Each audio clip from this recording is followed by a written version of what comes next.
मेरा दिल तलब रहा है, मेरे जल ले रहा है सीना। ए दवा वही मिलेंगी, मुझे ले चलो मदीना। बलगल بكماله كشف الدجى بجماله حسنت جميع خصاله صلوا عليه ذکر باطل کو ہٹا دے، दिल से रबा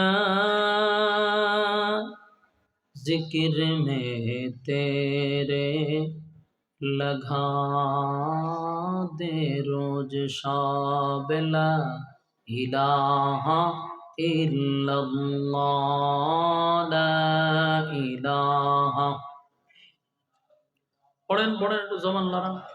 লা ইলাহা ইল্লাল্লাহ লা ইলাহা ইল্লাল্লাহ লা ইলাহা ইল্লাল্লাহ লা ইলাহা ইল্লাল্লাহ লা ইলাহা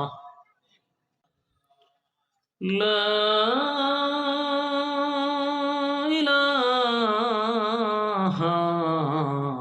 ইল্লাল্লাহু মুহাম্মাদুর রাসূলুল্লাহ সাল্লাল্লাহু আলাইহি ওয়াসাল্লাম। আমি আপনাদের সামনে কোরআনে সবচেয়ে যে ছোট সূরা, এর থেকে আর কোনো ছোট সূরা নাই। সবচেয়ে ছোট্ট একটা সূরা আপনাদের সামনে আমি তেলাওয়াত করছি। সূরাটার নাম হলো সূরা কাউসার, যেটাকে বলা হয় শানে রাসূল সাল্লাল্লাহু আলাইহি ওয়াসাল্লাম।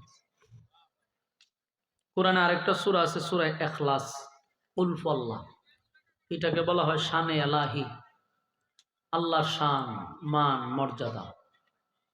আর আপনাদের সামনে যে তেলাওয়াত করছি এটা হলো শানে রাসূল, রাসূলের শান, মান, মর্যাদা। তো এই সূরাটি যদিও ছোট, এই সূরার ভিতরে আল্লাহ তার বন্ধুকে খুশি করছে। এই সূরার ভিতরে পয়েন্ট আছে তিনটা।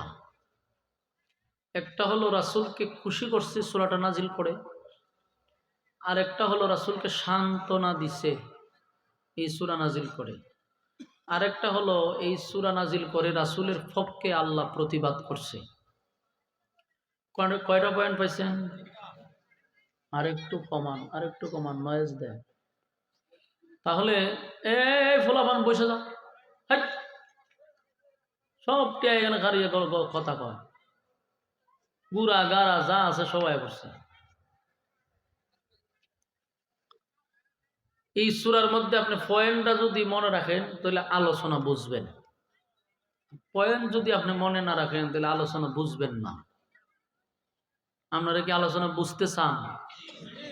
হ্যাঁ, আলোচনা যদি বুঝতে চান তাহলে আমাদের প্রথম মাথায় রাখতে হবে যে সূরাটা নাজিল হয়েছে কয়টা কারণে। নাজিল হয়েছে মূলত রাসূলকে সান্ত্বনা দেওয়ার জন্য, খুশি করার জন্য, রাসূলের পক্ষে প্রতিবাদ করার জন্য। এই 3 পয়েন্টে আলোচনা শেষ হবে এবং আপনারা নিজেরও আলোচনার মধ্যে 3টা পয়েন্ট পাবেন।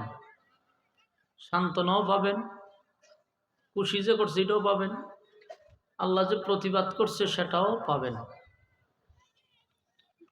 প্রথম কথা হলো এই সূরাটা নাজিল হয়েছে মক্কাতে, হিজরতের আগেই নাজিল হয়েছে, ইসলামের প্রথম দিক দিয়া। সূরাটা নাজিল করছে রাসূলের শান, মান, মর্যাদা বাড়ানোর জন্য। তাহলে সান্ত্বনা কেন দিল? খুশি কেন করল, প্রতিবাদ কেন করল? নিশ্চয়ই কারণ আছে। কারণটা হলো, মক্কাতে যখন রাসূল কালেমার দাওয়াত দিত, রাসূলকে শেল্টার দেওয়ার মতো লোক ছিল না। দুইজন ছিল, একজন মহিলা একজন পুরুষ। মহিলা হলো রাসূলের নিজের স্ত্রী আম্মাজান খাদিজাতুল কুবরা রাদিয়াল্লাহু তাআলা আনহা। যদিও স্ত্রী, কিন্তু ওনাকে শেল্টার দিছে। আরেকজন হলো রাসূলের আপন চাচা আবু তালেব। উনিও ইমানদার ছিলেন না, নিজে ইমান আনেন নাই, কিন্তু রাসূলের কাজে বাধা দেন নাই, বরং সহযোগিতা করছে। এই দুইজন ব্যক্তি ভূমিকা রাখছে ইসলামের কাজের ক্ষেত্রে, দিন প্রচারের ক্ষেত্রে। এই জন্যই আল্লাহ আম্মাজান খাদিজারে দুনিয়ায় থাকতে সালাম দিছে। আপনার এলাকাতে সুবহানাল্লাহ আছে? কোন গ্রহের মানুষ আপনারা বলেন? আল্লাহ সালাম দিছে, এখানে যদি সুবহানাল্লাহ না হন, তে আপনার উপরে কি টাটা পড়লে সুবহানাল্লাহ কন? দুনিয়াতে সালাম পাইছে, এটা কি সাধারণ কথা? তাও কে সালাম দিছে? আল্লাহ নিজে আম্মাজান খাদিজারে সালাম দিছে। আপনার এই মাহফিলটা যারা করাইতেছেন, মাদ্রাসার কোনো লোক নাই, হ্যাঁ, কোনো দায়িত্বশীল লোক নাই, আপনারা কাজটা কি তা? এখানে যে ফুলাফান খাড়িয়া কথা কইতেছে, আপনারা এখন পর্যন্ত এটা নিয়ন্ত্রণ করতে পারছেন না।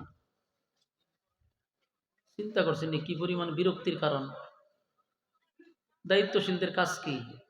একটা লাডি লন হাতে, আনালে সিংলা লন, ফাত ফাত করে বাড়ি দেন ফাওয়াতে। শয়তান দূর করার ওষুধ আছে তো। ও আর শুনতি না যাই গিয়া, ও আরেকজনকে ডিস্টার্ব করস করে। এর ঘটনা কি জানেননি? আমি আপনার একটা ঘটনা করি। আপনারা যেখানে বসছেন না, প্রত্যেকটা মানুষের সাথে কিন্তু শয়তান থাকে, এটা জানেননি? কথা হয় না? আমার লগেও আছে। তো শয়তান তো প্রত্যেকের সাথে থাকে, হুজুরের সাথে একটু বেশি থাকে। তো এই শয়তানটি মজলিসে যে ঢুকছেন, এখন তো হে ঢুকতে পারে না। কোরআনের মজলিসগুলোতে শয়তান ঢুকতে পারে না। তখন এটি গেছে কৌ? এটি যায় নাই। প্রত্যেকের গারো যে শয়তান থাকে, এটি এখন বর্তমানে প্যান্ডেলের বাহিরে আছে। তো এই প্যান্ডেলের বাহিরে এতগুলা শয়তান দাঁড়ায় আছে। তো প্যান্ডেলের বাইরে যে ডি আছে, এটি ছিল তো আগের থেকে শয়তান আছে। আপনারা আমার গাড়ের শয়তান নাকি আবার বসে এর গারো, তেমন ডাবল হয়ে গেছে না? তো আগের থেকে দেখবেন হে স্বাভাবিক না, আগে একটু শয়তানি কম বললো, এখন বেশি করতেছে, কারণ শয়তান তো ডাবল। দেখবেন হেরে লারা ডাবল শয়তান খান্দ বর কারণে দেন হার রয়েছে, ওই দেন এটার জার্সি পরা যে হেও হার রয়েছে। আপনারা আর কারণটা কি তা?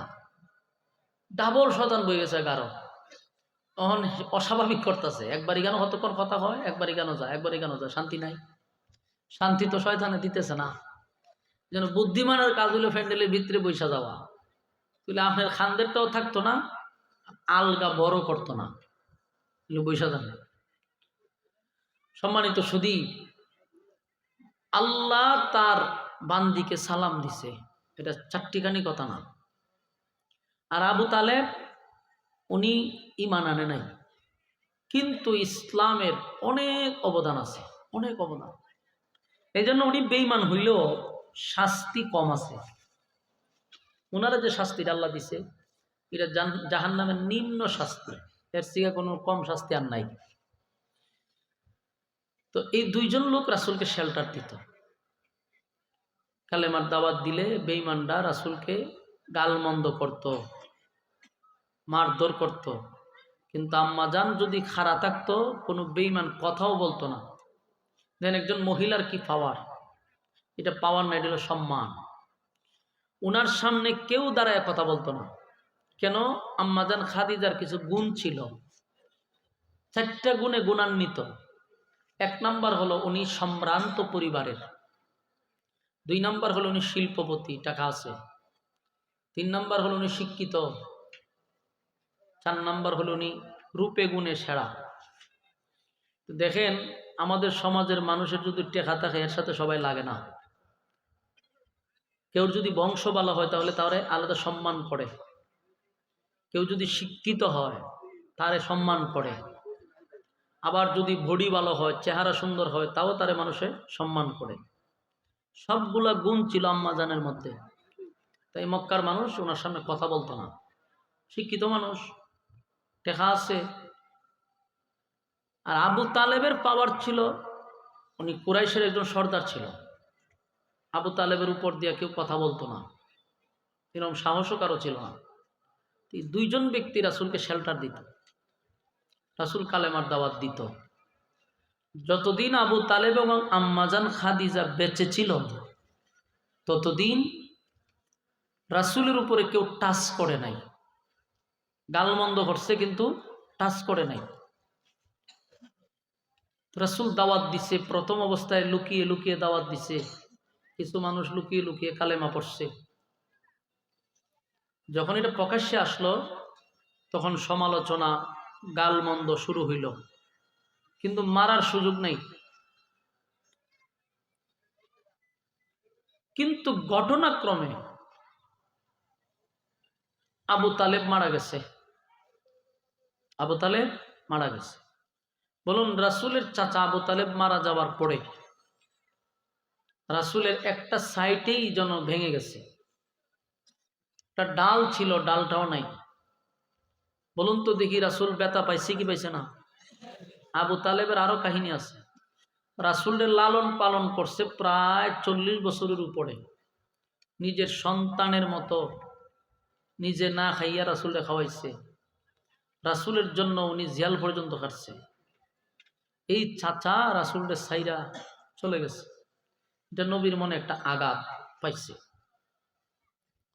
এর কিছুদিন পরে আম্মাজান খাদিজা উনিও দুনিয়ার থেকে বিদায় হয়ে গেছে। যার কাছে রাসূল সুখের কথা দুঃখের কথা সব বলতো, সেই আম্মাজান প্রতিদিন খাবার নিয়ে যাইত হেরা পর্বতে, যেখানে রাসূল ধ্যানমগ্ন অবস্থায় থাকতো। যারা হাজি, যারা উমরা করতে গেছেন, হজ করতে গেছেন, হেরা পর্বত দেখছেন। আমি ওই হেরা পর্বতে কয়েকবার উঠছি। তা আমরা তো ইয়ং, বয়স কম, শরীরে শক্তি আছে, উঠছি। আমি উঠার সময় একটা জিনিস চিন্তা করলাম যে আমার মতো একটা যুবক মানুষ উঠতে 7 লিটার পানি লাগছে। 7 লিটার পানি খাইছি, পানি কই গেছে আমি কইতারি না, প্রস্রাব হইছে না। এটা এত উঁচা। আর এখন তো সিঁড়িও করে দিছে, মোটামুটি উঠার একটা ব্যবস্থা করে দিছে। তা আমি উঠে আর চিন্তা করছি, যেই সময় আম্মাজান রাসূলের জন্য খাবার নিয়ে আসতো তখন তো সিঁড়িও ছিল না। পাহাড় বেয়ে বেয়ে এত উঁচায় উঠছে একটা মহিলা মানুষ, কিভাবে সম্ভব? আমার উঠতে খবর হয়ে গেছে 7 লিটার পানি লাগছে, বুঝেননি? এর মধ্যে আবার আমি জিরাইছি, জায়গায় জায়গায় স্টপিস আছে, বসার জন্য ব্যবস্থা আছে। এই আম্মাজান ওনার জন্য প্রতিদিন খাবার নিয়ে যেত। রাসূলের সুখের দুঃখের কথা সবসময় রাসূল বলতো। উনিও বিদায় হয়ে গেছে। ইয়াদ রাখবেন, প্রথম চাচা, এরপরে নিজের স্ত্রী, দুইটা আঘাত। যেই মাত্র দুজন চলে গেছে, মক্কার মানুষ এখন সিদ্ধান্ত নিছে যে এখন মুহাম্মদের দাওয়াত দিতে আসলে আমরা মোকাবেলা করব। এখন আর তার পক্ষে কথা বলার লোক নাই। মক্কার পরিস্থিতি খুব ভয়াবহ, চতুর্দিক দিয়ে মানুষ ক্ষেপে আছে। রাসূল পরিস্থিতি দেখে চিন্তা করলো, আপাতত পরিস্থিতিটা স্বাভাবিক হোক, দিনের দাওয়াত প্রচার প্রসার আপাতত মক্কায় বন্ধ থাক, আমি দূরে কোথাও গিয়ে দাওয়াত দিই। রাসূল বড় আশা নিয়া, বুক ভরা আশা নিয়ে সেরা গেছেন বহুদূর তায়েফে। সেখানে গেছে কালেমার দাওয়াত দিত। কিন্তু ঘটনা তো ভিন্ন। সেখানে দাওয়াত দিতে গিয়াই প্রথম রাসূল রক্তাক্ত হয়েছে। এতটা রক্তাক্ত রাসূলকে করছে যে রাসূল বেহুশ হয়ে পড়ে গেছে। উঠাইছে, আবার মারছে, আবার বেহুশ হয়েছে। এখানে এমন কোনো জায়গা নাই রাসূলের শরীর থেকে রক্ত বাহির হয় নাই। কত বড় একটা আঘাত পাইছে। তাহলে হাতে গণবেন, চাচা চলে গেছে, স্ত্রী চলে গেছে, তায়েফে গিয়া মার খাইছে, রক্তাক্ত হয়েছে। আবার ফিরে আসছে মক্কায়। মক্কায় আসার পরে উচিত ছিল না কেউ ওনাকে সান্ত্বনা দেওয়া, কেউ সান্ত্বনা দিছে না। আঘাত নিয়েই, প্রচন্ড শরীরে তাপ নিয়া অসুস্থ। এর কিছুদিন যেতে না যেতেই ওনার যে সন্তান ছিল 4টা ছেলে ছিল, 4টা ছেলে। এই 4জন ছেলে একে একে বালেগ হওয়ার আগে সবগুলা মারা গেছে। আমার কথা আপনারা বুঝতেছেন? আপনারা পয়েন্টগুলো ইয়াদ রাখেন। সূরা কাউসারের আলোচনা করব, তো কাউসারটা কেন নাজিল হলো, কোন কারণে, তার প্রেক্ষাপট কি, সব বুঝতে হবে আপনাদের। আপনারা শুধু খালি রাসূলের আঘাতের কথাগুলো স্মরণ রাখবেন। চাচা গেছে একটা আঘাত, স্ত্রী গেছে আরেকটা আঘাত পেয়েছে, তায়েফে মাইর খাইছে আরেকটা আঘাত পেয়েছে। এখন নিজের কলিজার টুকরা 4জন সন্তান একে একে বিদায় হয়ে গেছে। বাবা হিসাবে সন্তান চলে গেলে কতটুকু কষ্ট হবে, তাও একজন না 4জন। এই সন্তানগুলাকে রাসূল নিজের হাতেই গোসল করাইছে, নিজের হাতেই দাফন করছে। এখন রাসূলই মনে কষ্ট নিয়া খানায় কাবার সামনে বসে রয়েছে। শরীরটা ভালো না, সন্তানও চলে গেছে, চাচা স্ত্রী সব চলে গেছে। এমনি একজন সাহাবী আসছে, আইসা কই, হুজুর বেলাল রে মারতেছে, খাব্বাব রে মারতেছে। তার মানে নেতার কাছে খবর নিয়ে আসছে কর্মীদেরকে মারতেছে। সত্যিকারের নেতা যদি হয়, ভালো নেতা যদি হয়, কর্মীর আঘাতে কষ্ট পাওয়ার কথা কিনা? কথা না। কর্মীরারে মানলে উচিত হলো নেতারা কষ্ট পাওয়া। কিন্তু এটা আমরা বাংলাদেশের নেতাদের কথা বলতেছি না, রাসূল যে নেতা ছিলেন ওই নেতার কথা বলতেছি। আমাদের বাংলাদেশের নেতাদের কথা হইল, এরা কোনো সময় মাইরও খায় না, এরা কোনো সময় মরেও না। মরে হইল একেবারে নিম্ন অথবা মধ্যবিত্ত কিছু মানুষ, যারা 500 টাকা গুড়ায় কিনা, এই সমস্ত কর্মীরা মারা যায়। নেতারা এসির ভিতরে থাকে আর কর্মীরারে ভাড়ায়, কর্মীরা মাইটের খায়, গুলি খায়, মারা যায়। এতে নেতার কিছু আসে যায় না, মানে এগুলোর তো কিন্না রাখছে, গুলি করে মেরা খায়, নেতার মনে এত কষ্ট লাগে না। কিন্তু রাসূল তো এমন এক নেতা, কর্মীর কথা যখন শুনছে রাসূলের মনে অনেক কষ্ট পাইছে। কিন্তু বেলাল যে মারতেছে, খাব্বাব যে মারতেছে, বাছাইব যে সুযোগ নাই, কারণ বেলাল গোলাম, একজন মালিকের আন্ডারে আছে। তো মালিকে তারে এমন ভাবে আঘাত করতে লাগলো, কেউ গিয়া যে তার কাছ থেকে ছুটাই আনবো সুযোগ নাই, কারণ তার কিনা রাখছে, বুকের উপর পাথর দিয়া রাখছে, আবার উপরে শাবক দিয়া আঘাত করতেছে। কালো বেলাল মাইরের কারণে লাল হয়ে গেছে, কেউ বাঁচাইতে আসে না। উমাইয়া আরো কয়েকটা আছে মিল্লা মারছে, খাব্বাবও গোলাম, তারও মারতেছে। নেতার কাছে বলতেছে, হুজুর এইভাবে জায়গায় জায়গায় কর্মীদেরকে মারতেছে। বর্বরের যুক্ত মাইরেরও কৌশল মারাত্মক, বর্বরের স্টাইলে। জ্বলন্ত কয়লা, কয়লা চিনুননি? এই কয়লা যদি আপনি আগুন ধরান, এটি জ্বলে থাকে। এই কয়লার মধ্যে খাব্বাবরে শোয়া রাখছে, জ্বলন্ত কয়লার মধ্যে।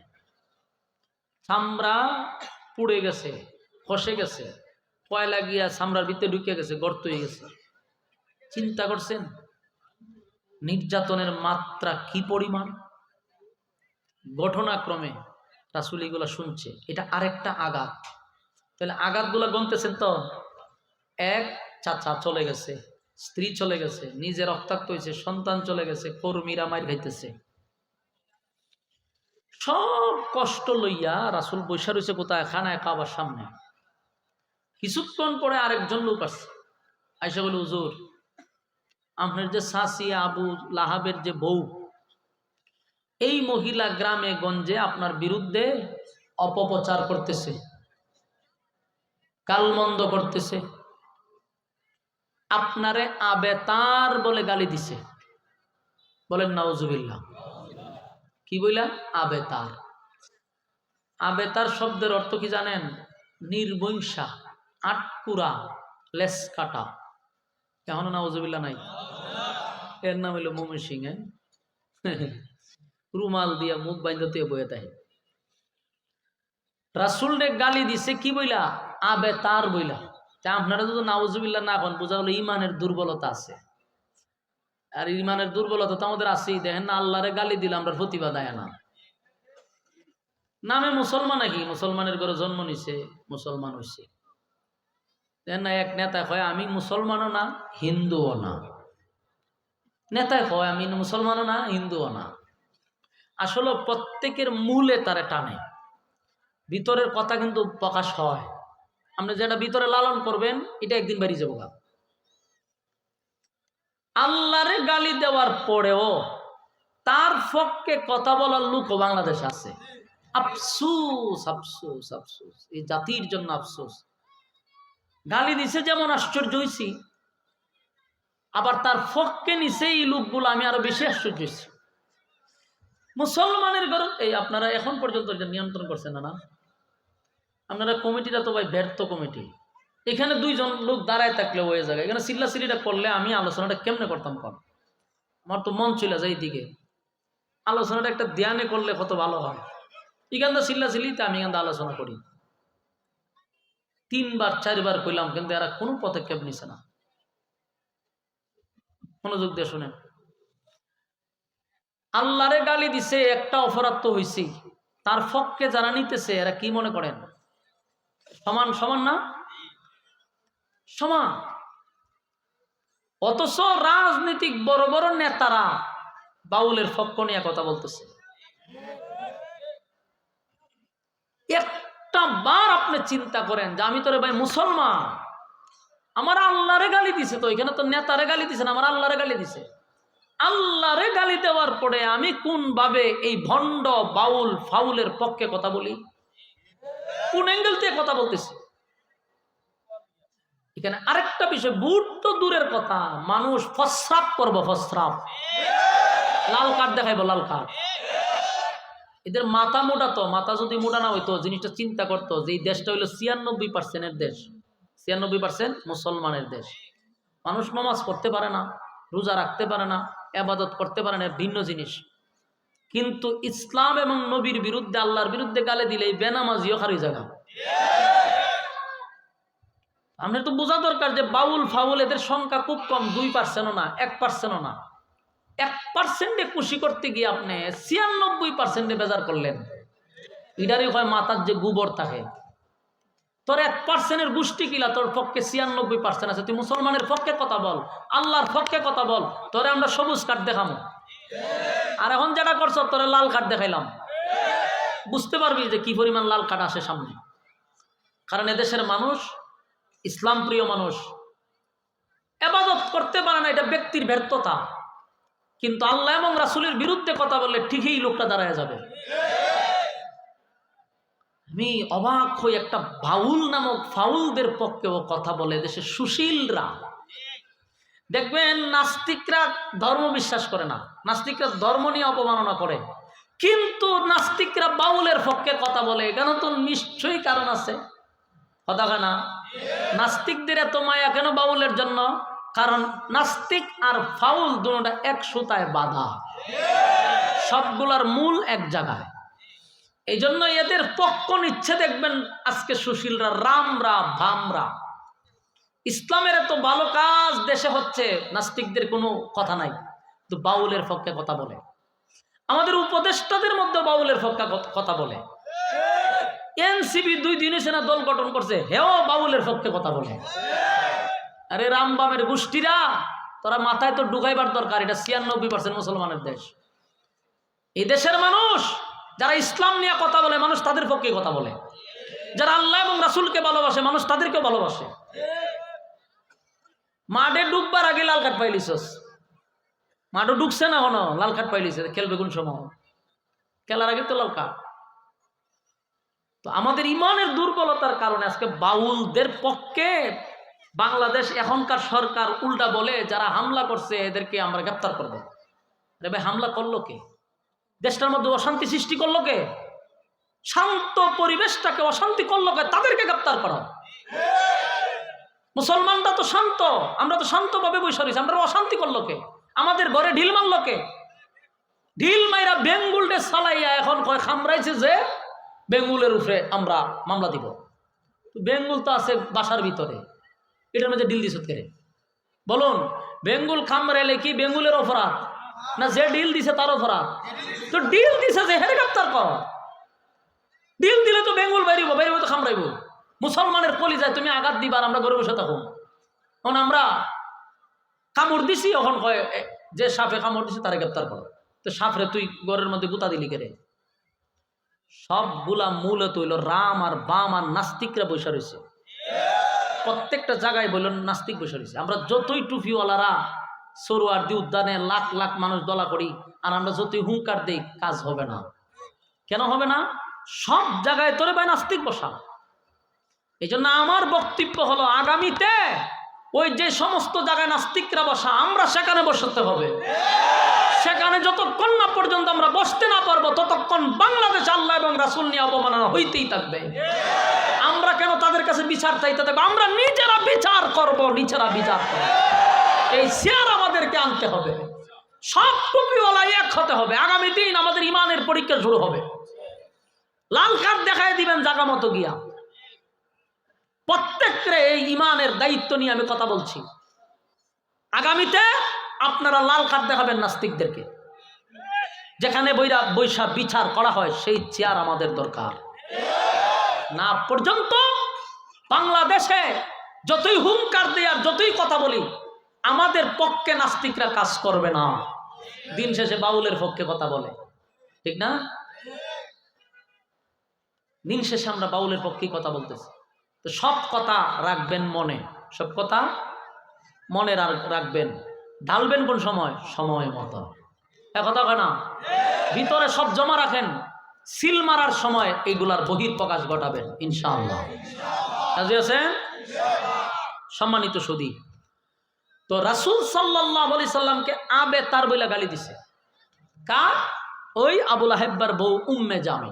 কয়, মানুষের কাছে গিয়া কয়, তো তোমরা যে মুহাম্মদের ধর্ম গ্রহণ করছো, মুহাম্মদরে তোমরা নবী মানতেছো, একত্ববাদী খোদার উপরে ঈমান আনতেছো, মুহাম্মদের তো বংশ থাকবে না, মুহাম্মদের নাম নেওয়ার মতো কেউ থাকবে না। কারণ দেখো না, তার 4টা ছেলে ছিল, সবগুলা মারা গেছে। ছেলে দিয়া বংশ হয়, ছেলেই নাই, মুহাম্মদের তো বংশই নাই। তাহলে এই ধর্ম তোমরা পালন করতেছো যেই ধর্মের কোনো বংশ নাই। এরকম ভাবে বিভিন্ন ভাবে অপবাদ নিজের আপন চাষি দিতেছে। নাউজুবিল্লাহ।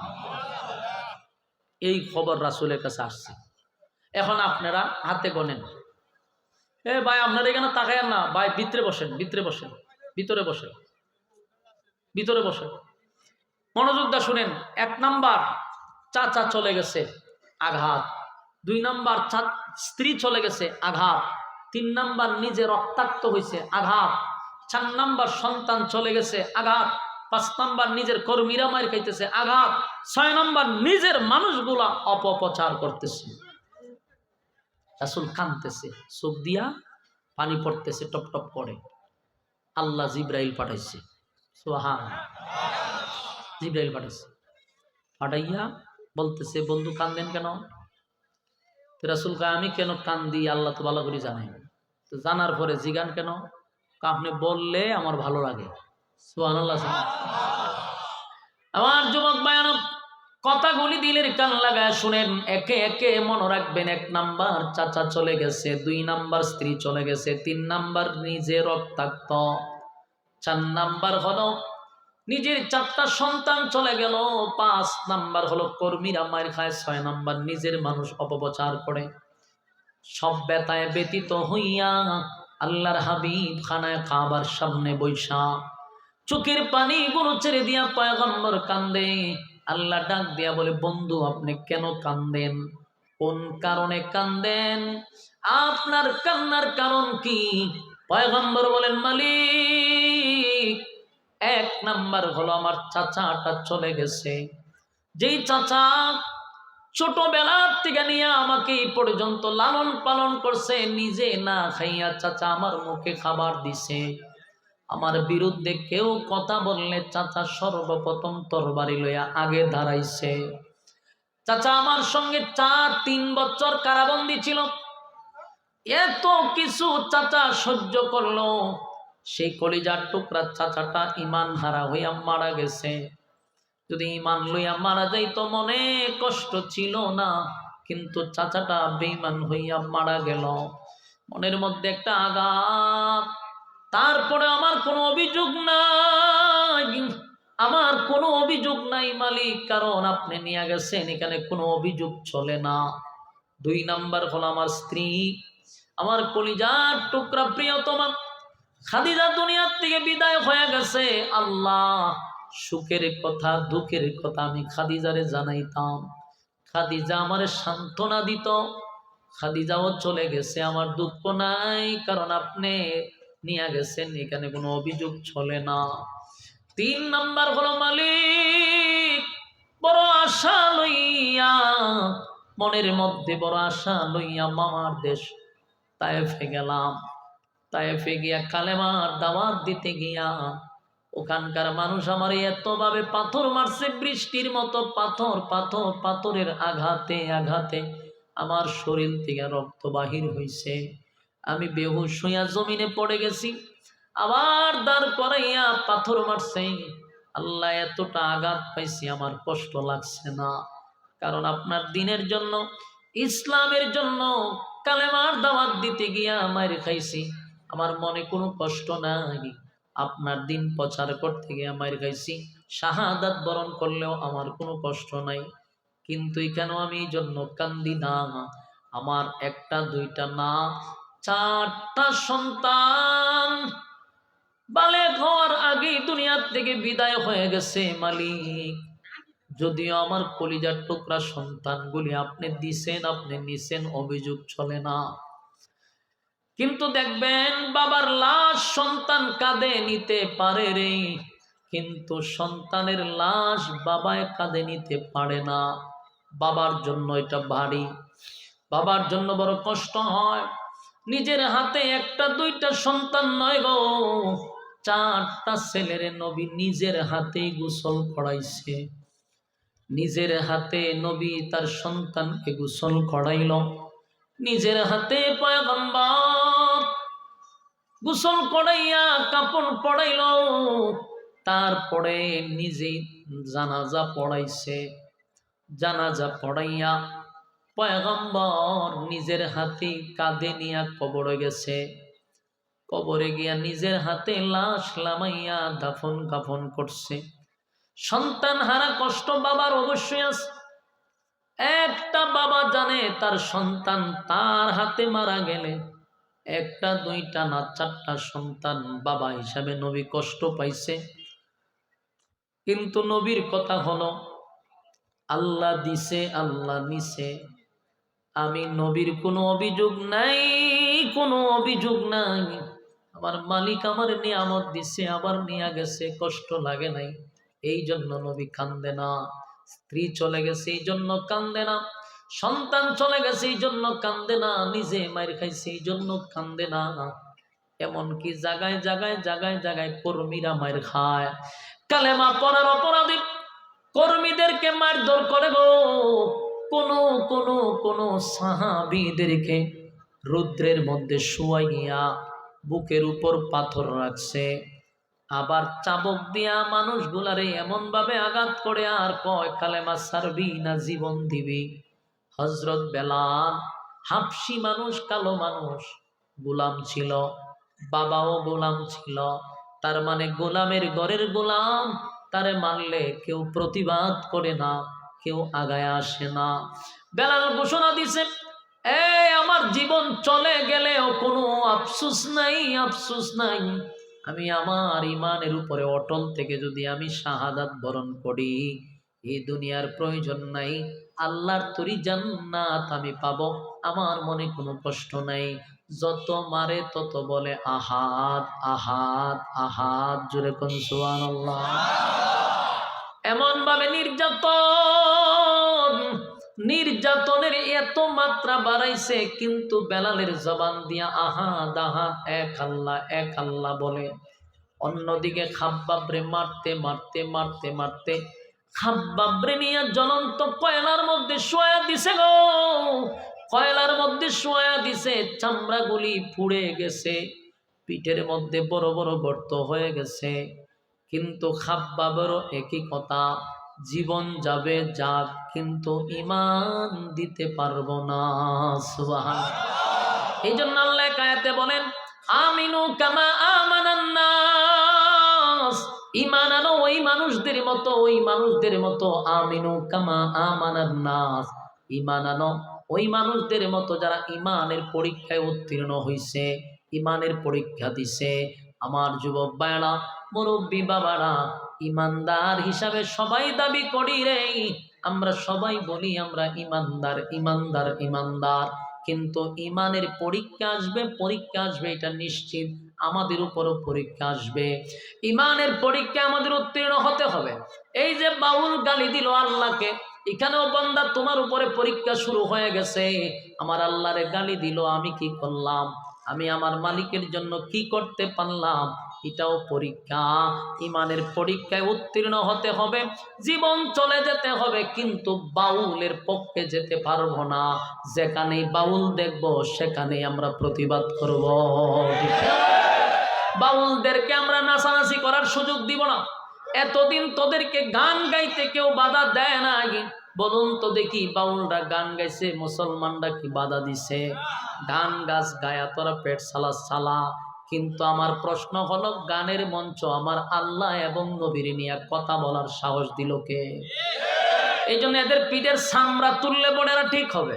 মাইরের উপরে কোনো ওষুধ কথা হয় না, মাইরের উপর কোনো ওষুধ নাই, গান গা গা অসুবিধা নাই, কিন্তু আল্লাহ এবং নবী নিয়ে কথা বলবি এত বড় সাহস ৯৬% মুসলমানের দেশে। ২ নাম্বার হলো, প্রত্যেকটা বাউল ছিল আওয়ামী লীগ পন্থী, প্রত্যেকটা বাউল ছিল ওই আওয়ামী লীগ পন্থী। দেখবেন এই আবুল সরকার শেখ হাসিনার নিয়ে গান গেছে, এতদিন করলি আওয়ামী লীগের দালালি, এখন বিএনপির কাঁধে ভর করছে, বিএনপির কাঁধে ভর করছে। বিএনপির নেতা খেতাদেরকে বোঝা দরকার, যেটি আওয়ামী লীগ ছিল এখন বিএনপি হইল কেন, এরা সুবিধা নিতে চায়। বিএনপির ভাইদেরকে বলবো, আপনারা বড় দল, এই কয়েক পার্সেন্টের জন্য বৃহত্তর স্বার্থ হারাবেন না। ক্ষুদ্রতম স্বার্থের জন্য বৃহত্তম স্বার্থ হারানো যায় না, এটা বুদ্ধিমানের কাজ না। ৯৬% মুসলমানের দেশে কয়েক পার্সেন্টে সাপোর্ট করে, আপনারা কিন্তু মাঠে যাওয়ার আগেই লাল কার্ড পাইবেন। সাবধান হয়ে যান। আউল বাউল ফাউলের পক্ষে কথা বলার দরকার নেই। দেখেন না, এনসিবি আসিল আসমানে, এক কথা বলার পরে নামছে জমিনে। এনসিবির অবস্থা খুব খারাপ, মানুষ তাদের কাছ থেকে মুখ ফিরায় নিছে। কথা বুঝতেছেন? এনসিবির একজন কর্মী বাউলের বিপক্ষে কথা বলছিল, মানে আল্লাহর পক্ষে দাঁড়াইছে বাউলের বিপক্ষে, এই কারণে এনসিপি তারে বহিষ্কার করছে। নাউজুবিল্লাহ, চিন্তা করেন এনসিপির পাওয়ার কত দেখছেন? সবে মাত্র বেটা শুরু করছে রাজনীতি, মানুষকে কাছে টান, মহব্বত করা। আমরাও তাদেরকে মহব্বত করতাম, তাদের পক্ষে কথা বলতাম। আজকের থেকে আমরা ও লাল কার্ড দেখায়া দিলাম। তুমি আমার আল্লাহর বিরুদ্ধে কথা বলবা, নবীর বিরুদ্ধে কথা বলবা, তাদের পক্ষে সাপোর্ট করবা, আমরা তোমাদেরকে সাপোর্ট করতে পারি না। কথা বলেন ঠিক? আমার যুবক ভাইরা, ঈমানের পরীক্ষা হবে আমিনু কামা আমানান নাস, ঈমান আনতে হবে ওই মানুষদের মতো। ওই মানুষ বলতে আল্লাহ সাহাবায়ে কেরামদেরকে বুঝাইছে, তারা ঈমানের পরীক্ষা দিছে, তারা জীবন দিছে, কিন্তু ঈমান দেয় নাই। জীবন দিছে, ঈমান দেন। আমরা যদি আজকে ঈমানের পরীক্ষা আসছে, অলরেডি ঈমানের পরীক্ষা শুরু হয়ে গেছে, এখন আমাদের ঈমানের পরীক্ষায় পাশ করতে হবে। কারণ আল্লাহ নিজেই বলছেন আমিনু কামা আমানান নাস, ঈমান আনো ওই মানুষদের উপরে যারা ঈমানের পরীক্ষায় উত্তীর্ণ হয়েছে। আমাদেরও ঈমানের পরীক্ষায় পাশ করতে হবে। শুধু মুখে মুখে মুখে ঈমানদার বললেই ঈমানদার হওয়া যায় না। কথা হয় না?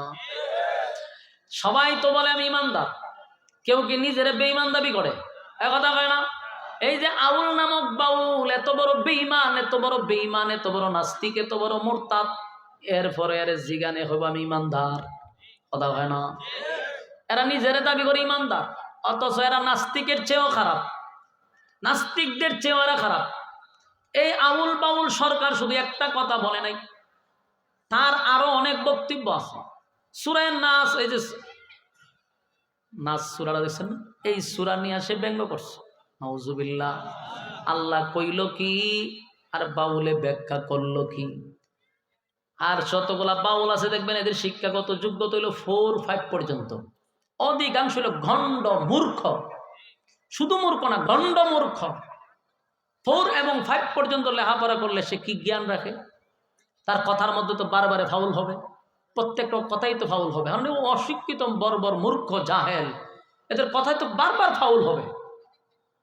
এই বাউল ফাউল মূর্খদের পক্ষে সাফাই গায় বাংলাদেশের বড় বড় নেতারা। আফসুস লাগে আমার।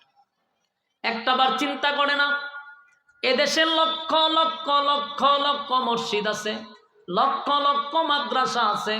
প্রতিটা মসজিদে যদি 200-300 করেও মুসল্লি হয়, তাহলে গোটা পৃথিবীতে, গোটা বাংলাদেশে তা ইমামের হাতে আছে প্রায় 3 থেকে 400 কোটি মুসলমান।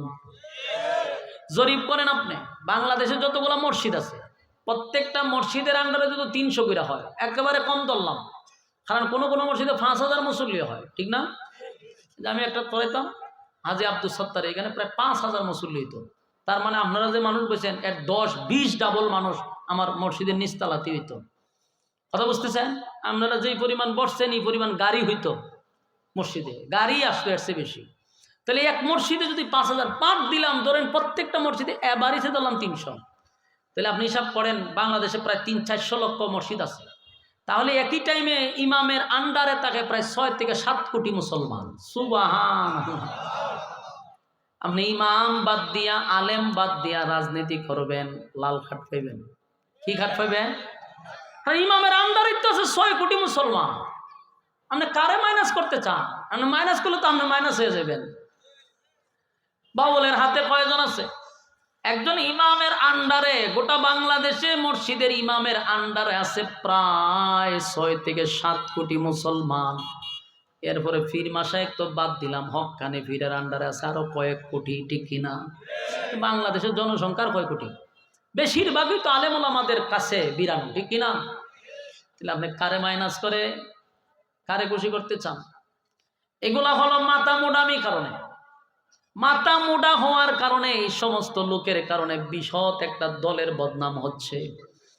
দলকে ধ্বংস করতেছে কয়েকটা মানুষ। দলের সবাই খারাপ না, দলের সবাই তো খারাপ না, কিছু লোকের কারণে দলের বদনাম হয়। আমার দলে যদি 1-2 জনের কারণে যদি আমার দল ধ্বংস হয়ে থাকে, এই 1-2 জন লোককে আমার সাথে সাথে ব্যবস্থা নেওয়া দরকার। আমার পুরা দলটাই 2টা লোক নষ্ট করবে, আমি তো তারা রাখবো না। আমার যুবক ভাইরা, আমিনু কামা আমানান নাস, ঈমান আনো ওই মানুষদের মতো যারা ঈমান আনতে গিয়া জীবন দিছে কিন্তু ঈমান দেয় নাই। বেলাল রে মারছে, ঈমান দেয় নাই। খাব্বাব রে মারছে, ঈমান দেয় নাই। অসংখ্য সাহাবায়ে কেরাম জীবন দিছে রে, কিন্তু ঈমান দেয় নাই। আল্লাহর নবী বলেন, মালিক আমার কর্মীদেরকে জায়গায় জায়গায় মারে গো, তাতেও কোনো কষ্ট লাগে না, কারণ আপনার দিন প্রচার প্রসার করতে গিয়া আমার কর্মীরা মায়ের খায়। যদি দুনিয়ার থেকে বিদায় হয়, শাহাদাত বরণ করে, আল্লাহ আপনি জান্নাত দিবেন, আমার এখানে কোনো কষ্ট নাই। আমার যে কারণে কষ্ট লাগছে, যেই কারণে নবী কান্দে, এটার কারণ হলো আমার মা নাই, বাবা নাই, দাদা নাই, দাদি নাই, আমি এতিম, আমি এতিম। আমার তো চাচা হইল বাবার মতো, চাচি হইল মায়ের মতো, কিন্তু মালিক আমার আপন চাচা আবুল আহাব আমার বিরুদ্ধে কথা বলে, আমার আপন চাচি মায়ের মতো মানুষের কাছে গিয়া বলে আমি নাকি আবেতার, আমি নাকি আটকুড়া। নাউজুবিল্লাহ। আল্লাহ, আমার আপন চাচি কেমনে গো মানুষের কাছে গিয়া কয় আমি আটকুড়া, আমার নাকি বংশ নাই, আমি নাকি নির্বংশা। আল্লাহ, এই কারণে আমি ব্যতীত হইয়া কান্দি। আমার চাচি হইয়া আমারে কেমনে বলে আমি আটকুড়া। আল্লাহর নবীর চোখের পানি দেখে আল্লাহ বলে, বন্ধু কান্দেন না। এই মক্কা নগরীতে আপনারে কেউ সান্ত্বনা দিবে না গো নবী। তায়েফের ময়দানে রক্ত জড়াইছেন, স্ত্রী চলে গেছে, চাচা চলে গেছে, সন্তান চলে গেছে, নিজের কর্মীরা মায়ের খায়। একটা মানুষ আইসা আপনার সান্ত্বনা দিল না, উল্টা আপনার বিরোধিতা করতে লাগলো। তাই কেউ সান্ত্বনা দরকার নাই, আমি আল্লাহ আপনাকে সান্ত্বনা দিলাম। জোরে কোন সুবহান। আল্লাহ তখন বন্ধুরে খুশি করার জন্য আনন্দ দেওয়ার জন্য, বন্ধুরে সান্ত্বনা দেওয়ার জন্য, প্রতিবাদ করার জন্য, ইয়াদ রাখবেন সূরা কাউসার নবীরে সান্ত্বনা দেওয়ার জন্য, খুশি করার জন্য, প্রতিবাদ করার জন্য আল্লাহ তখন নবীর কাছে সূরা নাজিল করলেন। সূরাটার নাম হলো সূরা কাউসার।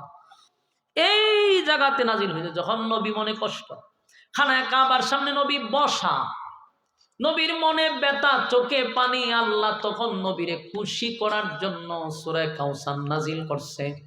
আল্লাহর নবী যখন চোখ দিয়া পানি ছাড়তেছিল, নবী কাঁদতেছিল, সাহাবায়ে কেরাম নবীর পাশে বৈশা নবীর ব্যথায় ব্যতীত হইয়া সাহাবীরাও কান্দে।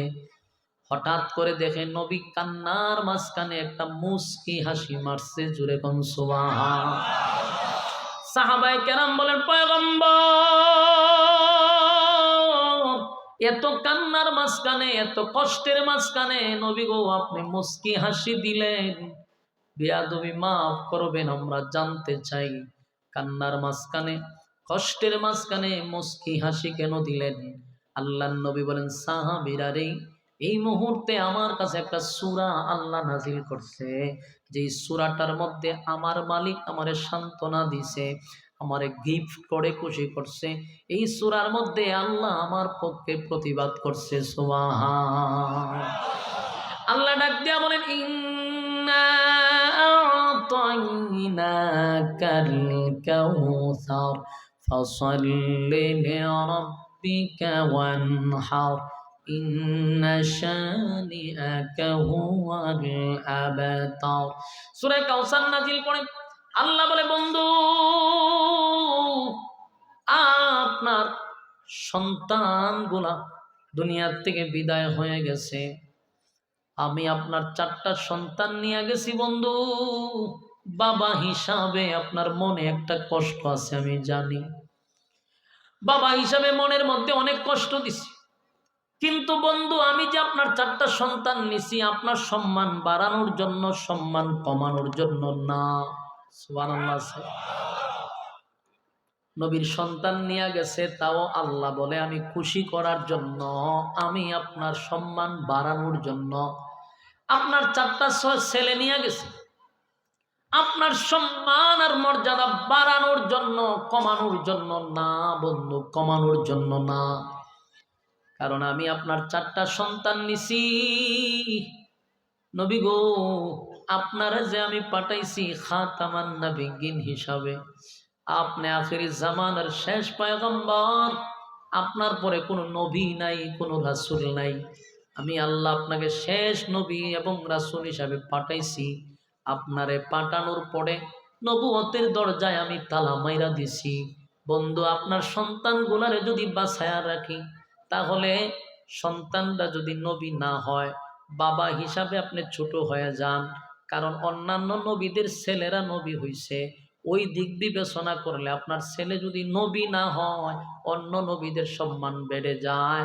কারণ তাদের ছেলেরাও কারীম, বাবাও কারীম, কারীম ইবনে কারীম। তাহলে আপনার ছেলে যদি আমি নবী না বানাই, অন্য নবীদের কাছে আপনি বাবা হিসাবে ছোট হয়ে যান। আর যদি তাদেরকে নবী বানাই, তাহলে শেষ নবী হিসাবে আপনি থাকতেছেন না, এদিকেও আপনার সম্মান কমে যায়। আমি আপনার শেষ নবী বানাইছি, সন্তান যদি নবী হয়ে যায়, আপনার মর্যাদা শেষ নবীর মর্যাদা থাকে না। তাই আমি আপনার সন্তানগুলাকে বাঁচায়ও রাখতে পারলাম না, নবীও বানাইতে পারলাম না। তাই আপনার সম্মান আর মর্যাদা বাড়ানোর জন্য 4টা সন্তানকে আমি নিয়ে গেছি। কিন্তু বন্ধু আপনার মনে যে কষ্ট দিছি, সন্তান হারা বাবার একটা কষ্ট, সন্তান হারা কষ্ট আমি আল্লাহ জানি। কিন্তু বন্ধু আপনারে খুশি করে নবীর একটা সান্ত্বনা দিছে আল্লাহ। তখন বলছিলাম কয়টা পয়েন্ট: সান্ত্বনা, খুশি, প্রতিবাদ। এই প্রথম আল্লাহ তার বন্ধুরে সান্ত্বনা দিছে, বন্ধু 4টা সন্তান নিছি তো কি হইছে, আপনারে এর বিনিময়ে কোটি কোটি কোটি হাজার কোটি রুহানি সন্তান দিছি। এই যে আমরা বর্ষা রয়েছি, আমরা হলাম নবীর রুহানি সন্তান। বলুন আমরা কি? আমরা উম্মতি মুহাম্মদী নবীর রুহানি সন্তান। কোটি কোটি কোটি রুহানি সন্তান দিলাম, নিলাম তো মাত্র 4 জন, আর আপনারে রুহানি সন্তান দিলাম কোটি কোটি। সুবহান। নবীর আল্লাহ সান্ত্বনা দিছে। আল্লাহ কয় বন্ধু 4 জন সন্তান নিয়া কোটি কোটি রুহানি সন্তান দিলাম। এরপরে আল্লাহ বলেন বন্ধু আরেকটা, এখন হইল নবীরে খুশি করতেছে, বন্ধু আরেকটা খুশির সংবাদ আপনাকে শোনায়া দেই। আদম থেকে নিয়া ঈসা রুহুল্লাহ পর্যন্ত লক্ষাধিক নবী রাসূল পাঠাইলাম বন্ধু, নবী রাসূল আমি পাঠাইলাম। এই নবী রাসূল পাঠাইতে গিয়া কত নবী আমার জন্য পাগল, কত নবী ইমানের পরীক্ষা, কত নবী উত্তীর্ণ হইছে। আমি নবীদেরকেও পরীক্ষা নিছি। ইব্রাহিম খলিলুল্লাহ আমার জন্য পাগল, মূসা কালিমুল্লাহ পাগল, আল্লাহ বলেন আদম পয়গম্বর পাগল, একেবারে ঈসা পর্যন্ত সব নবীরা আমার জন্য পাগল। কিন্তু আমি আল্লাহ আপনার জন্য পাগল। আমি তাদের নামের উপাধি হাবিবুল্লাহ দেই নাই, আপনারে হাবিবুল্লাহ দিছি। আমি আল্লাহ আপনার জন্য স্বয়ং নিজেই পাগল, তাই আপনারে খুশি করাটাই হলো আমার ভালোবাসা। বন্ধু ওয়াদা দিলাম, আদমরে যে জিনিস দেই নাই, আদমরে যে জিনিস দেই নাই, আমি আল্লাহ ইব্রাহিমকে যা দেই নাই, নূহ পয়গম্বরকে যা দেই নাই, মূসা কালিমুল্লাহরে যা দেই নাই, ঈসা রূহুল্লাহরে যা দেই নাই, আমি নবী আপনারে সেই জিনিসটা দিলাম। সেটার নাম হলো সূরা কাউসার। কাউসারের মাধ্যমে আল্লাহ বলেন আপনাকে হাউজে কাউসার নামক একটা পানির কূপ দিয়া দিলাম, যেইটা আমি কোন নবীরে দেই নাই। এটার এত মান, এত মান, এই পানির এত দাম, হাসরের মাঠে বোঝা যাবে হাউজে কাউসারের কত দাম, যেটা আমি আল্লাহ আপনারে গিফট করলাম। আমার যুবক ভাইরা, এই হাউজে কাউসার এটা সাধারণ নয় গো। হাউজে কাউসারের পানির এত দাম, এত দাম, এত দাম, এত দাম, এত দাম। এই পানিটা হবে দুধের চেয়েও বেশি সাদা, এই পানিটা হবে মধুর চেয়েও বেশি মিষ্টি, এই পানিটার মধ্যে গ্রান হবে মেশকে আম্বরের চেয়েও বেশি। আমার যুবক ভাইরা, এই পানি যদি কেউ একবার পান করে, একবার পান করে 50,000 বছরের ভিতরে বান্দা বান্দির আর পানির পিপাসা লাগবে না। এই পানির কূপ আমার নবীরে দিছে, আমার নবীরে দিছে। জোরে জোরে কোন সুবহান। আল্লাহ বলেন ওয়ালা সাউফা ইউতিকা রাব্বুকা ফাতারদা। আপনাকে আমি খুশি করব, খুশি করব, খুশি করব চিরেই শীঘ্রই। সূরা দুহাতে আল্লাহ বলেন ওয়ালাল আখিরাতু খায়রুল লাকা মিনাল উলা ওয়ালা সাউফা ইউতিকা রাব্বুকা ফাতারদা। আল্লাহ তার বন্ধুরে বলেন ওয়ালাল আখিরাতু খায়রুল লাকা মিনাল উলা, দুনিয়াতে আপনারে আমি কিছুই দেই নাই, পরকালে আপনার জন্য কোটি কোটি কোটি গুণ বেশি বরাদ্দ রাখছি। জোরে কোন সুবহান। আল্লাহ বলেন ওয়ালাল আখিরাতু খায়রুল লাকা মিনাল উলা, এরপর আল্লাহ বলেন ওয়ালা সাউফা ইউতিকা রাব্বুকা ফাতারদা। বন্ধু আপনাকে আমি অচিরেই খুশি করব। এই ওয়ালা সাউফা ইউতিকা রাব্বুকা ফাতারদা সূরা দুহার এই আয়াতের ব্যাখ্যায় তাফসীর কারকরা বলেন এখানে কয়েকটা কারণ আল্লাহ ইঙ্গিত করছে। 1 নাম্বার হলো বন্ধুর কষ্টের কারণে আল্লাহ বুঝাইছেন অচিরেই খুশি করব, তার মানে মক্কা বিজয়ের সুসংবাদ। 2 নাম্বার হলো মেরাজের ঘটনা। 3 নাম্বার হলো হাসরের মাঠে বন্ধুরে সুপারিশ করার মালিক বানাবে। আল্লাহ বলে আমার বন্ধু মার খেয়েছে, আমার বন্ধু রক্তাক্ত হয়েছে, তাই বন্ধুর আমি হাউজে কাউসার দিলাম। শুধু এখানে শেষ না, খালি গিফট করলাম, দিব এক জিনিস আর দেওয়া এক জিনিস, কথা হয় না। আমি আপনাকে একটা গিফট করব এক জিনিস, আর গিফট করছি, বলুন বেশ কম আছে না নাই? অতীত আর বর্তমানের মধ্যে বেশ কম আছে না নাই? করব এটা তো বহুত পড়ে, অতীত, আর করছি এটা বর্তমান, কথা হয় না। তাহলে এবার আসুন, আল্লাহ তার বন্ধুরে খুশি করার জন্য বলেন ওয়ালা সাউফা ইউতিকা রাব্বুকা ফাতারদা, শীঘ্রই আপনাকে খুশি করব। এই দুনিয়ার নেতারা যদি দলের জন্য মাইর খায়, তাহলে নেতার প্রমোশন বাড়ে না কমে? আরো জোরে। মনে করেন আওয়ামী লীগের কাছে যেই সমস্ত বিএনপির নেতারা জনমের মাইর খেয়েছে, এই নেতাদের এখন প্রমোশন বাড়বে না কমবে? কথা হয় না। নেতাদের দাম বেড়ে যাবে যদি দল ক্ষমতায় আসে। যদি আসে তখন দেখবেন তাদেরকে বিভিন্ন দেশে ভ্রমণের জন্য পাঠাবে, আপনারা একটু এনজয় করে আসেন। কি করে? এনজয় করে আসেন। কারণ বহু মায়ের খাইছেন, বহু বাদাম খাইছেন, জেল খাটছেন, রক্ত জড়াইছেন, আপনারা এবার এনজয় করে আসেন, মনটার একটু শান্তি দেন।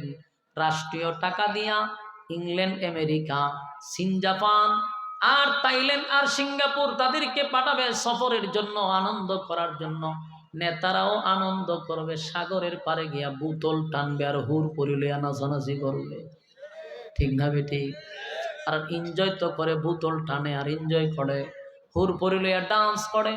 তাহলে এই নেতারা যে এতগুলা পাইলো কিসের জন্য? ওই মায়ের খাওয়ার জন্য। তার প্রমোশন বাড়ছে, এনজয় করার সুযোগ কইরা দিছে। ঠিক হবে? ঠিক। দুনিয়ার নেতারা মায়ের খাইলে যদি প্রমোশন বাড়ে রে, আমার আল্লাহ কয় আমার বন্ধু আমার দল করতে গিয়ে মায়ের খাইছে। আল্লাহ কয় আমার বন্ধু আমার দল করতে গিয়ে মায়ের খাইছে গো, আমার বন্ধু আমার দল করতে গিয়া মায়ের খাইছে। আমার বন্ধু তায়েফের ময়দানে রক্ত জড়াইছে। আমার বন্ধু আমার দল করতে গিয়া দাওয়াত দিতে গিয়া গালমন্দ শুনছে, আঘাতে আঘাতে নবী রক্তাক্ত হয়েছে। তাই আল্লাহ কয় আমারও সিদ্ধান্ত হলো আমার বন্ধুরে আমি এনজয় করাবো, আমার বন্ধুরে আমি ভ্রমণ করাবো। তবে বন্ধুর ভ্রমণটা হবে ব্যতিক্রম। দুনিয়ার নেতারা ভ্রমণ করে দুনিয়ায়, আমার বন্ধুরে আমি দুনিয়ায় ভ্রমণ করাবো না। আমার বন্ধুরে আমি দুনিয়ার থেকে 7 আসমানে ইনভাইট করব। জোরে জোরে কোন সুবহান। আমার যুবক ভাইরা, মালিক তার বন্ধুরে এনজয় করানোর জন্য জমিনে ইনভাইট করছে, 7 আসমানে নিয়ে গেছে। সুবহানাল্লাহ। 7 আসমান টপকাইয়া সিদরাতুল মুনতাহা পর্যন্ত জিব্রাইল সফর সঙ্গী, জিব্রাইল তার সফর সঙ্গী। প্রত্যেক আসমানে যায় এক একজন ফেরেশতা, এক একজন নবীর সঙ্গে নবীর সাক্ষাৎ হয়, সালাম বিনিময় হয়। 7 আসমানে চলে গেল, সিদরাতুল মুনতাহায় গিয়া কয় জিব্রাইল, কয় হুজুর এখন যে প্রাইভেট কার আসবে, এই গাড়ির টিকিট আমাকে আল্লাহ দেয় নাই, শুধু একটা টিকিট, আপনি ছাড়া এই গাড়িতে কেউ উঠবে না। আমারে মালিক টিকিট দেয় নাই। 7 আসমান পর্যন্ত, সিদরাতুল মুনতাহা পর্যন্ত আপনার সফর সঙ্গী ছিলাম। এবার আপনি সিদরাতুল মুনতাহা থেকে বন্ধু আপনার টিকিট দিছে, আপনি একা একা রফরফ নামক একটা প্রাইভেট কার দিয়া নবীরে নিয়ে গেছে আর সে আজিমে। চিৎকার দিয়া কোন সুবহান।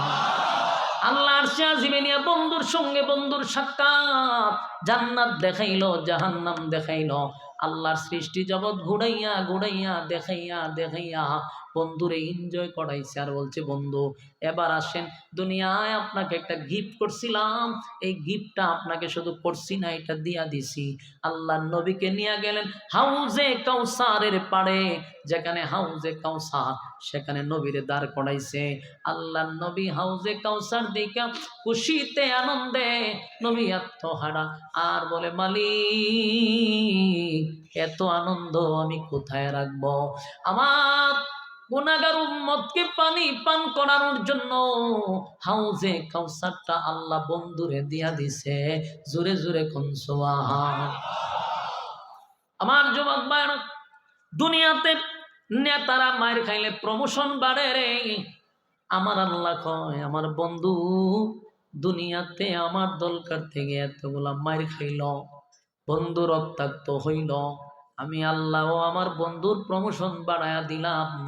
অন্যদিকে বাইতুল মুকাদ্দাসে নবীরে ইমাম বানাইয়া আমার আল্লাহ উপাধি দিয়া দিল ইমামুল মুরসালিন। সমস্ত নবীদের ইমাম বানায়া দিছে, সমস্ত জগতের ইমাম বানায়া দিল। সেদিন আল্লাহর পয়গম্বরকে সব নবীদেরকে পিছনে রাখাইয়া নবীদের সব নবীদের ইমাম বানায়া দিছে। সুবহান। আমার যুবক ভাইরা, কয়েকটা আঘাতে নবী আঘাতপ্রাপ্ত, কয়েকটা আঘাতে আঘাতে নবী ক্ষত বিক্ষত। 1 নাম্বার নিজে মাইর খাইল, 2 নাম্বার স্ত্রী চলে গেল, চাচা চলে গেল, সন্তানগুলি চলে গেল, আর সমাজের মানুষ তার কর্মীদেরকে মারধর করতে লাগলো, নিজের উপরে অপবাদ দিতে লাগলো। নির্বংশা আটকুরা বলে আমার নবীরে গালি দেয়। আল্লাহ তার বন্ধুরে খুশি করার জন্য সূরা কাউসার নাজিল করে। সুবহান। কোরআনে 2টা সূরা, একটা হলো সূরা ইখলাস, কুল আল্লাহ, এটা শানে ইলাহি, শুধু আল্লাহর শান মান মর্যাদা নিয়ে আলোচনা।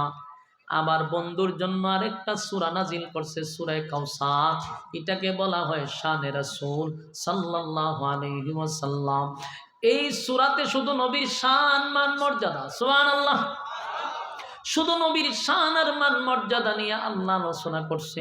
প্রথমেই আল্লাহ বলেন, বন্ধু সন্তান নিলাম 4টা, দিলাম কোটি কোটি কোটি কোটি রোহানি সন্তান। সুবহান। কথা বলো, কয়টা দিছে? কোটি কোটি রোহানি সন্তান দিছে।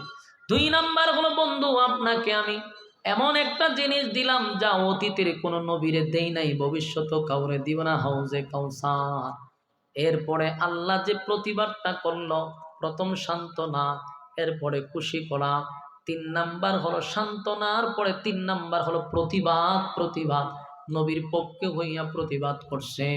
নবীর পক্ষে মদিনায় এখন প্রতিবাদ করার কেউ নাই রে, কিন্তু আল্লাহ কয় আমি নিজেই প্রতিবাদ করব। তারা নবীরে আবেতার বলে গালি দিছে। আল্লাহ কয় ইন্না শানিআকা হুয়াল আবতার। আল্লাহ কয় নিশ্চয় তারা আবেতার, নিশ্চয় তারা লেজ কাটা, তারা নির্বংশা, তারা আটকোড়া।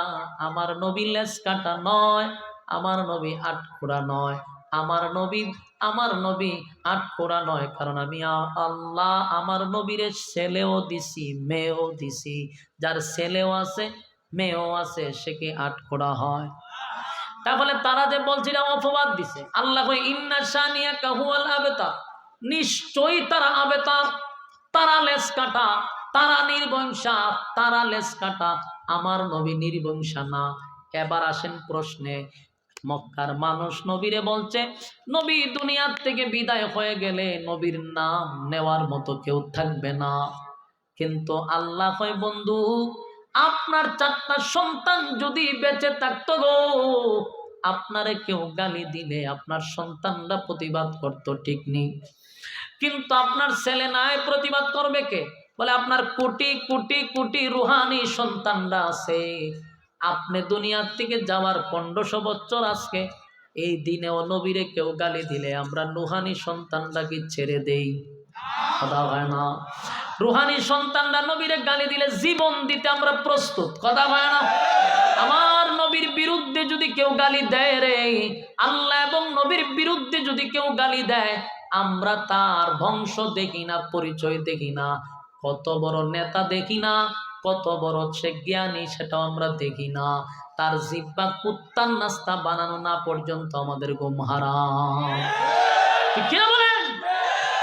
এখনো যদি বাংলাদেশে নবীর রুহানি সন্তানদের সামনে যদি নবীর বিরুদ্ধে, আল্লাহর বিরুদ্ধে কেউ কথা বলে, আমরা ছেড়ে দিব? আমরা তো ছেড়ে দিব না। আমরা নবীর রুহানি সন্তান, জীবন দিতে পারি, নবীর ইজ্জত রক্ষা না করে ঘরে ফিরতে পারি না। ঠিক কিনা? অতীত ভবিষ্যতে, অতীতে 16 বছর আমরা কি দৃশ্য দেখলাম। শেখ মুজিবুরকে নিয়ে কথা বললে সকালে বললে বিকালে গ্রেপ্তার। হ্যাঁ, সকালে গালি দিলে বিকালে গ্রেপ্তার হয়েছে। প্রধানমন্ত্রীকে নিয়ে গালি দিলে, সকালে গালি দিলে বিকালে তার খবরের উপরে ফুল গাছ লাগাই দিছে। কথা হয় না? এখন যে ক্ষমতা আসে নাই বিএনপি, আপনি তারেক জিয়ারে নিয়ে গালি দেন, কালকে আপনার বাড়িতে সন্ত্রাসী গিয়ে হামলা শুরু করে দিবে। তাহলে নেতার প্রতি তো মহব্বত কম না? অতীতেও নেতার প্রতি মহব্বত ছিল, তোমাদের নেতার প্রতি মহব্বত আছে, মামলা করো, হামলা করো। আমার নেতা স্বয়ং মুহাম্মদুর রাসূলুল্লাহ সাল্লাল্লাহু আলাইহি সাল্লামকে নিয়ে যদি একটা কথা কেউ বাংলাদেশে বলে, রুহানি সন্তানদের অ্যাকশন শুরু হয়ে যাবে ইনশাআল্লাহ। তুমি কত বড় নেতা এটা মাফার টাইম নাই, কারণ আমাদের কলিজায় আমরা হলাম নবীর রুহানি সন্তান, নবীর ইজ্জত রক্ষার্থে জীবন দিতে আমরাও প্রস্তুত। তোমরা যেমন তোমাদের নেতার ব্যঙ্গ তোমরা সহ্য করতে পারো না, নেতার বিরুদ্ধে কেউ কথা বললে তোমরা সহ্য করতে পারো না, আমরা নবীর বিরুদ্ধে আল্লাহর বিরুদ্ধে কথা বলে সহ্য করতে পারি না। এটা আমাদের ইমানই দায়িত্ব, এটা আমাদের ইমান, এটা আমাদের ইমানের সাথে প্রশ্ন। প্রতিবাদ না করলে ইমানের সাথে প্রশ্ন হয়ে দাঁড়ায়। আপনি প্রতিবাদ করতেই হবে, কারণ এখানে আমার ইমান জড়িত। আল্লাহরে গালি দিব, আপনি চুপ থাকবেন, ইমান নাই আপনার, এটা প্রমাণ করা যথেষ্ট। আজকে আমার নবীরে গালি দেয়, আল্লাহরে গালি দেয়, কোনো বিচার নাই, ট্রাইব্যুনাল নাই। হ্যাঁ, আর কতগুলো নষ্ট বস্ত্রে গালি দিলে পরে ট্রাইব্যুনাল আছে, ফাঁসি আছে, জেল আছে। কেন রে? তোর নেতার চেয়ে কি আমার নবীর দাম কম নাকি? তোর নেতার জন্য কেউ জীবন দিতে রাজি না, আমাদের নেতার জন্য আমরা জীবন দিতে প্রস্তুত। এজন্য আওয়াজ তুলতে হবে, নবীর ইজ্জতের জন্য আওয়াজ তুলতে হবে। নবীর বিরুদ্ধে কেউ কথা বললে সর্বোচ্চ শাস্তি মৃত্যুদণ্ড। কথা হয় না? 16 বছর আমরা বিচার পাই নাই। দেশ স্বাধীন হয়েছে মনে করি আমরা যে লাফাইতেছি, দেশ আগের থেকে আরো ভয়ানক অবস্থায় আছে। কথা বুঝতেছেন? আগের থেকে দেশ ভয়ঙ্কর অবস্থায় আছে। সুতরাং স্বাধীন মনে করে লাফাইবেন না, আরো ভয়াবহ অবস্থা। দেখেন না সামনে আরো কি হয়, আরো কি হয় দেখেন। এই যে ভূমিকম্প হইতেছে দেখতেছেন? কথা হয় না? ভূমিকম্প এত ঘন ঘন কেন হচ্ছে? তার মানে আগের থেকে পাপাচারী বাড়ছে। জমিনে কখন ভূমিকম্প হয়? যখন জমিনের মানুষ সীমা লঙ্ঘন করে। আল্লাহ কয় তখন ইজা জুলজিলাতিল আরদু জিলজালাহা, জমিনের মধ্যে আমি ঝাঁকুনি দিই। এটা তো ছোট ছোট ঝাঁকুনি, এটা তো শুধু যা স্যাম্পল, মানে বড়টা কেমন হবে এটা দিয়ে একটু স্যাম্পল দেখায়। যদি 9 মাত্রার ভূমিকম্প বাংলাদেশে হইতো, ঢাকা শহরে প্রায় কয়েক লক্ষ মানুষ মারা যেত একই টাইমে। তো আসবে, লিখে রাখেন। যেই পরিমাণ পাপ জেনা বেবিচার ঢাকা শহরের অলিতে গলিতে হচ্ছে, সন্ত্রাসী, মানুষ খারাপ, মানুষ খুন, গুম, হত্যা, গজব আসবে। এবং সেই দিন বাঁচানেওয়ালা কেউ থাকবে না। আমরা পাপ ছেড়ে দিব, আল্লাহ গজব দিবে না। পাপ বাড়াবো, গজব বেড়ে যাবে। কথা কই না দি? আজকে নষ্ট বষ্ট বাউলরা গালি দেয়, প্রতিবাদ তো করেই না, তুই চুপ থাক না, উল্টা আবার ফক্কে টানে। এই ফক্কে টাইন না তেরে ভাই, নিজের বিপদ নিজে আনছস, নিজের বিপদ নিজে ডেকে আনছস। তুইও নিজের তুই প্রমাণ করলি যে তুই কোন দলের। হ্যাঁ, উল্টা আমরা কয় ধর্মান্ধ। আমরা নবীর পক্ষে কথা বলি, আমাদেরকে কয় ধর্মান্ধ। এটা তো ভাই আমার ইমান, ইমানের সাথে কোনো আপোষ চলে না। তো আমার বাপও যদি ইমানের বিরুদ্ধে কথা কয়, বাপ কে আমি পর্যন্ত ছাড়তে রাজি না। কারণ এখানে আমার ইমানের প্রশ্ন, ইমানের প্রশ্ন তুমি আঘাত করবা, এটা মুসলমান সহ্য করবে না। শেখ হাসিনা এই দেশ থেকে এমনি পালায় নাই, বিস্ফোরণ এমনি এমনি ঘটে নাই। ইসলামের প্রতি আঘাত করতে করতে করতে করতে মানুষ ক্ষিপ্ত হয়ে গেছে, মানুষের ভিতরে একটা ক্ষোভ সৃষ্টি হয়েছে। এই ক্ষোভের বহির্প্রকাশ 5ই আগস্ট ঘটছে, একদিনে তৈরি হয় নাই। তোমরা যা শুরু করছো একদিনে না, আস্তে আস্তে এটারও বিস্ফোরণ ঘটবে। তাই এখনো ফিরে আসো, আল্লাহ এবং রসুলের পক্ষে দাঁড়াও, আমরাও তোমাদের সাথে আছি। তোমরা নবী আল্লাহর সাথে নাই, আমরাও তোমাদের সাথে নাই। কথা ক্লিয়ার কিনা? কারা কারা ইসলামের পক্ষে আছেন হাত তুলে দেখায় দেন। লিল্লাহে তাকবীর, লিল্লাহে তাকবীর। এই রাজি আছেন তো ইনশাআল্লাহ?